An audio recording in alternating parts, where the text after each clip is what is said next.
I thought we saw MP5 and P90. Or MP5 only. Can you play this for all the homies stuck in quarantine? The future is uncertain. Nobody really knows what lies around the corner. Please play move fast so but there's never any hope. I gotta watch this. P90 is kind of interesting, dude. I think it's such a like a different weird gun. How have you been? Good the P90. An odd we started this for like 2 minutes and we stopped it. Unusual traits. So, what prompted the need for a new breed of SMGs?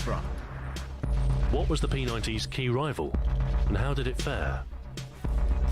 And how do you cram 50 rounds into such a small package? It's P90's Pog. It's in literally every game, dude. It's like so iconic.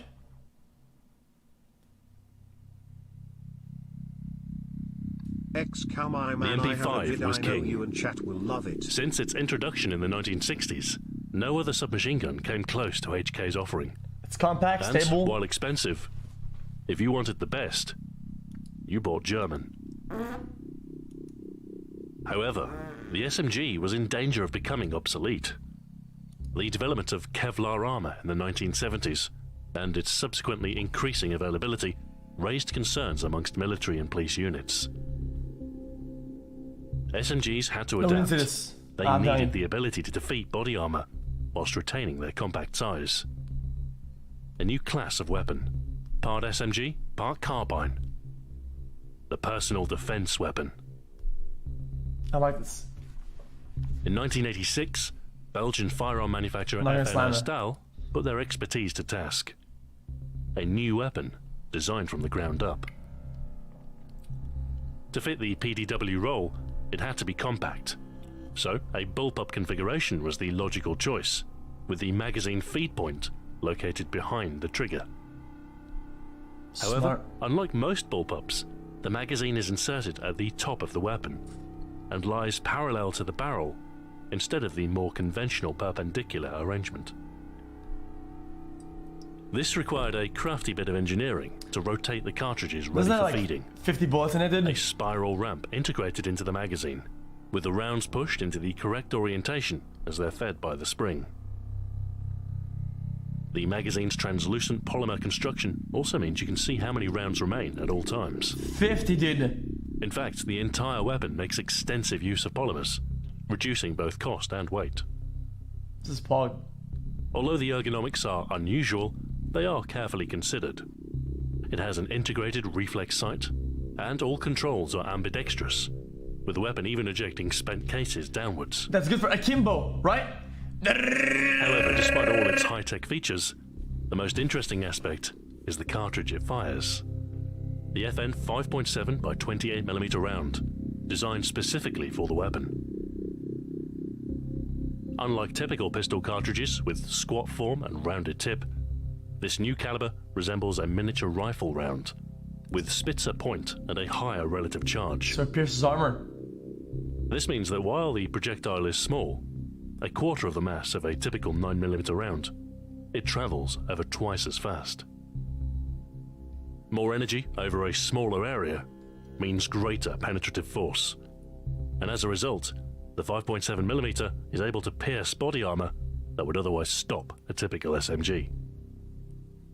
Smart. By 1990, the project was complete. Hence the name given to the weapon, the FN Project 90. The P90. It was compact, less than a shoulder's width, lightweight thanks to its modern materials, with high-capacity magazines and that all-important armor-piercing capability. FN had one seriously impressive weapon on offer. All they had to do now was get people to use it. If they could gain NATO's approval, the subsequent contracts would be extraordinarily lucrative. So there was what is NATO? Is it the UN? A shortage of incentive to meet their needs.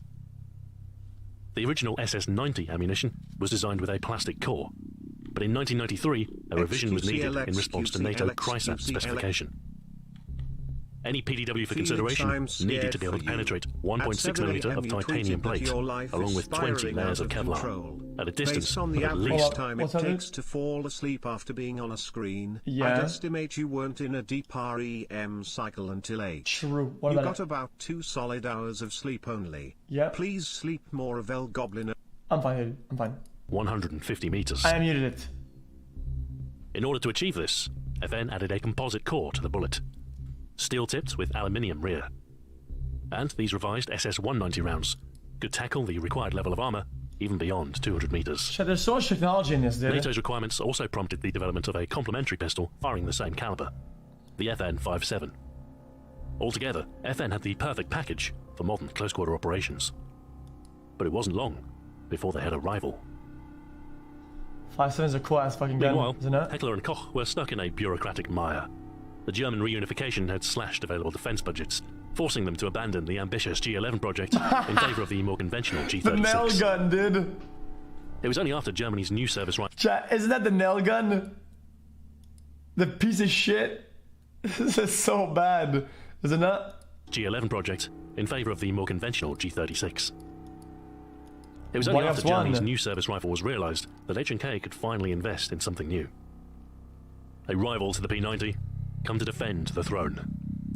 The M7. MP7.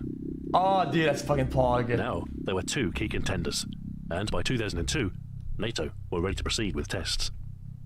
Both weapons share similar traits, compact, and firing a small, high-velocity cartridge designed to defeat armor. The MP7's round was a little less powerful, and its magazine's lower capacity, but the ergonomics did more closely resemble a conventional weapon, Who and cares, the platform though? was more flexible, with better support for rail-mounted accessories. Okay. In the end, the Belgian 5.7mm won by a significant margin. It was more mature, already had suitable PDW and pistol designs, and it performed better against armor. However, the Germans vetoed its adoption. And so, with no consensus, there would be no standard NATO PDW caliber, nor a nominated weapon. Hey, why? Today, the P90 and MP7 both see use amongst police and special forces units all over the world. A That shared sucks. victory, but proof, at least, that SMGs still remain relevant. Beyond the real world, the odd appearance of the P90 also made it a desirable choice for television and film. After all, it looks like it came straight out of science fiction. True. Perhaps this is why it was chosen as a key weapon in the Stargate SG-1 television series. The P90 was new and thus unfamiliar to most. It's clearly a human design, but there's something otherworldly about it. It also found its way into the hands of the armourers behind the Bond films of the late 90s, appearing quite prominently in The World Is Not Enough. It is, after all, a high-tech gadget, understated, yet powerful. A Real mirror of gameplay James Bond's pog. suave demeanour.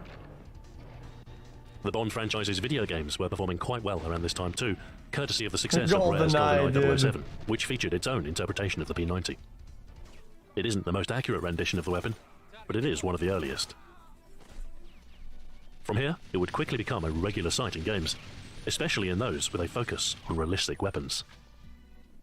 Whether practical or not, any realistic military shooter worth its salt has to have the latest GoldenEye gear. reloading. Newer weapons have a certain novelty factor that makes them interesting, although this is never a guarantee of real-world success, as both the OICW and XM8 will attest. There was a risk of the P90 fading into obscurity for a while, but the successful NATO tests and increasing real-world use of the weapon meant that it outlived its time as a gimmick weapon This is giving us- and has since become a the staple camera's SMG in the way. in many an FPS lineup. And so, instead of sci-fi, the P90 now looks more at home in the hands of special forces. It's a common part of the loadout scene in Call of Duty and Battlefield, and its close-range function obvious. Regular good appearance has retarded. meant that the unusual has become familiar, and also a favourite. It's an easy weapon to like. One consistent trait across all its depictions is the colossal 50-round magazine, a pocket LMG. It's not without corresponding downside. The per-shot damage is never the greatest, particularly at longer ranges, and sometimes the reloads or other handling aspect in-game can be slow. However, with the typically high rate of fire you'd expect from an SMG, the P90's ability to dispense rounds quickly is Pro remarkable, 90. making for quite a forgiving weapon to use. In some cases, Counter-Strike Global Offensive being one notable example, this can lead to the P90 being seen as a weapon for the less experienced, a reckless tool for rushing headlong. Still, even in the hands of noobs, it's a hard weapon to dislike, and in its relatively short lifespan, the odd-looking SMG has found more favour than haters. After all, establishing a new weapon both as a viable tool for combat and a cultural touchstone is no mean feat. FN's foresight helped ensure that the P90 was in the right place at the right time, and its unconventional appearance meant that no one would forget. It might be impossible to know what the future holds, but you'll know it when you see it. True. That was good. I enjoyed it, didn't it? Decisive victory. It was more informative, but whatever then. But its bold design certainly made an impression. An evolutionary step for small arms. Okay, next chat. Chat wasn't too HGG. That was pretty good, didn't it?